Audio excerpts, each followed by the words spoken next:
In the business world of the past, we used to operate under a linear growth model where it was pretty consistently understood how you would scale a business, scale employees, scale your services, right? There's a lot of differences across industries and types of businesses, but the model of linear growth was well understood. And that model of linear growth meant controlling our environment. You want to control as many variables as you could. You carve out a little niche of the world that you can control, and then you manage scarce resources. So you operate under this paradigm of scarcity, where you're controlling scarce resources, which include people, and you're trying to generate profits off of those scarce resources. In the world of the future, this model does not make sense because we're moving into a time, an AI era, where growth is now exponential. There is no linear growth. Growth is an exponential curve because every year the technologies that existed the year before are going to become obsolete. And so in an exponential world, we have to rethink what growth means for businesses and for brands. It means that brands need to prepare to disrupt themselves on a year-to-year basis. They need to plan to disrupt their own products and services every single year. And they need to understand that they can't control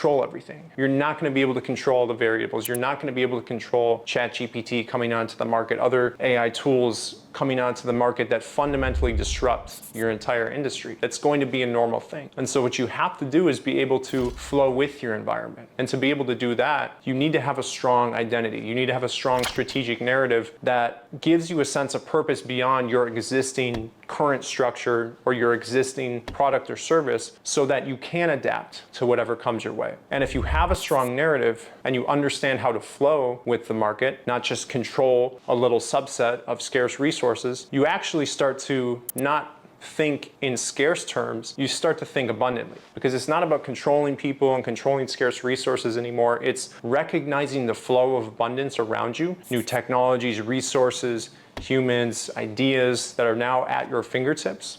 It's not about how do you control all of them because you can't, it's impossible. It's about how do you tap into that abundance? How do you capture a little bit of it and channel it to other people so that they become more abundant too? How do you maximize that abundance? And that's really what ROI is in the next era of business. ROI is maximizing abundance.